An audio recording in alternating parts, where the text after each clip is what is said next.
काम करते हैं उनको जो है किसानों का दुख दर्द नहीं समझ में आ रहा है। उनकी वजह से इनकी सत्ता की जो कुर्सी है वो डोलने लगी है, वो हिलने लगी है। उसके दो पैर तो टूट गए हैं। दिल्ली वो बंगाल और केरल में वो हार चुके हैं। आगे आने वाले चुनाव में इनको असर पड़ने वाला है, इसीलिए इनको ज्यादा समस्या हो रही है। कल राकेश टिकैत आज तक के डिबेट में गए थे तो अंजना ओम कश्यप सवाल कर रही थी से आंदोलन के जरिए अब कोरोना फैल रहा है, इस तरह के आरोप लग रहे हैं आंदोलन पे। अरे इससे पहले भी जब आरोप लगाए इन्होंने जमातियों के ऊपर तो ये कहा गया कि जमाती कोरोना फैला रहे हैं। आज इन्होंने आरोप लगा दिया है किसान कोरोना बम है। एक बात तो बताइए, जो कुंभ मेला लगा था उसमें जो 2000 से ज्यादा पुलिस वाले पॉजिटिव पाए गए, वो क्या किसान आंदोलन में आए थे? उसमें 700 पुलिस वाले जो है अपनी जान गंवा चुके, 200 से ज्यादा शिक्षक मर चुके, इनके जो भाजपा के नेता मर गए, वो सब किसान आंदोलन में आके मर गए क्या? कोरोना जो है एक बीमारी है, उसका इलाज अस्पताल में है। ये आंदोलन सरकार के खिलाफ एक लड़ाई है। जब तक ये बिल वापस नहीं हो जाते, सरकार चाहती है कि इस कोरोना की आड़ में इस आंदोलन को हटा दिया जाए, लेकिन ये अपनी रणनीति में कभी भी जो है कायम नहीं हो पाएंगे।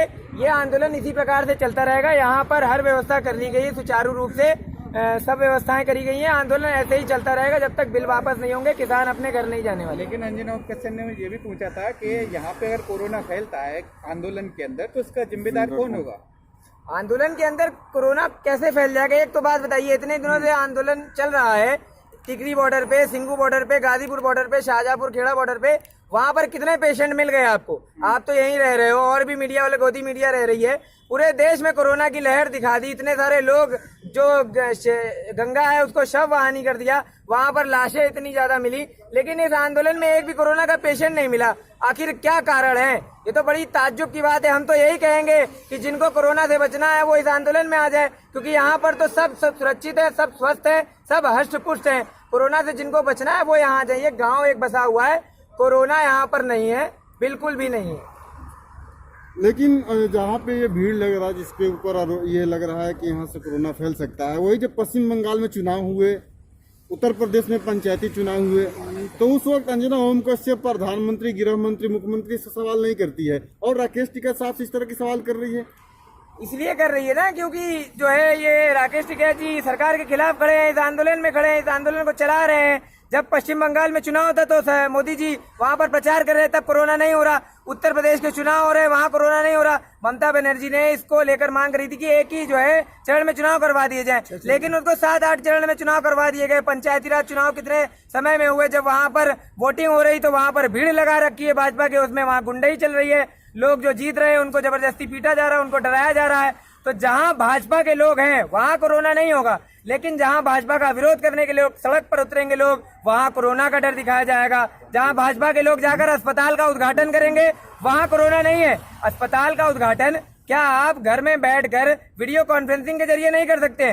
500,000 लोगों को लेकर अस्पताल का उद्घाटन करने जा रहे हो, वो भी उस स्थिति में जब आपने देख लिया 9 बार हरियाणा के अंदर हरियाणा की जनता ने उनके हेलीकॉप्टर को उतरने नहीं दिया, तब भी आप वहां जाकर जो है जबरदस्ती किसानों को उग्र करने के लिए, उनको चिढ़ाने के लिए वहां जाकर जो है उस अस्पताल का उद्घाटन कर रहे हो। बयान दिया था एलोपैथी पर, उसके बाद IMA ने उनपे 1000 करोड़ का जुर्माना लगाया है। अरे 1000 करोड़ का नहीं, इनके ऊपर 10,000 करोड़ का जुर्माना लगाना चाहिए। ये कैसे ये बयान दे सकते हैं कि एलोपैथी से कुछ नहीं होता है और सब का सब इनके गोबर और गाय से होता है? ये बताइए, गाय का मूत्र और गाय का गोबर खाने या पीने से अगर लोग सही हो रहे होते तो ये डॉक्टर, ये अस्पताल किस लिए बनाए गए होते? एलोपैथी जिसने आज तक जो है कितने लोगों की जान बचाई, कितने लोगों को अस्पताल में ठीक करके सुरक्षित उनके घर भेजा।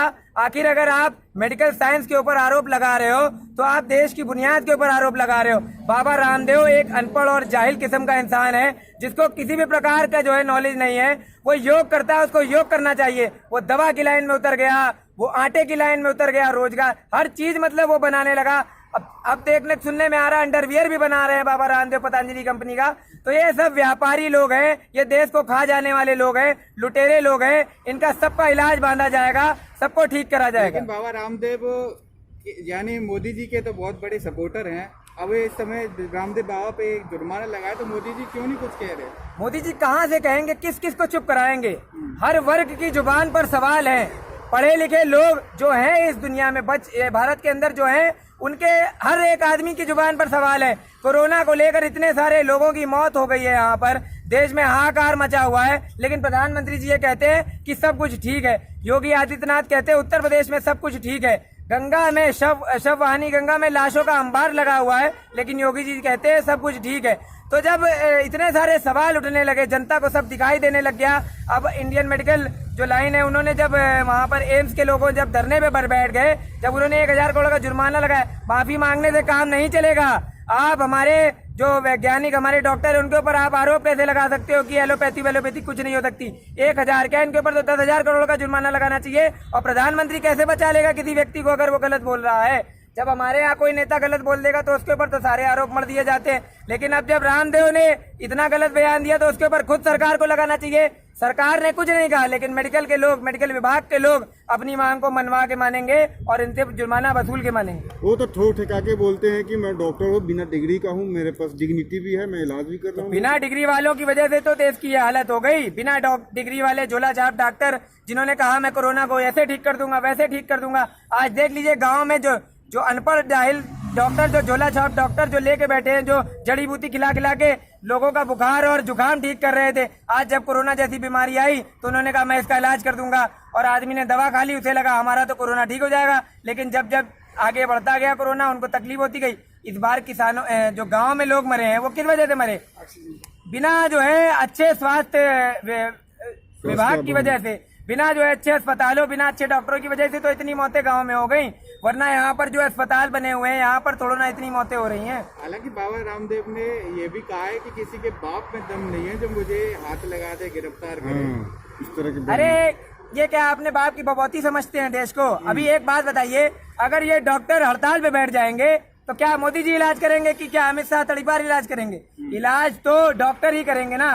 डॉक्टर भगवान का रूप माने जाते हैं। अगर डॉक्टरों ने ठान लिया इस बात को कि वो वसूल करेंगे तो 1000 करोड़ तो बहुत छोटी चीज है।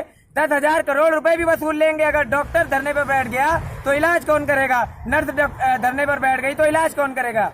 लेकिन इतनी बड़ा बयान देने के बाद यानी वो कहते हैं किसी के बाम में भी दम नहीं है, तो यानी उनको लगता नहीं कि सरकार उनकी सपोर्ट में क्या आएगी? उनके लिए कोई कानून नियम है कि नहीं है? कानून जो है सबके एक के लिए, लेकिन इस सरकार ने कानून को ध्वस्त कर दिया है। अब आज ये देखना पड़ेगा कि कानून सबके लिए एक है या नहीं है।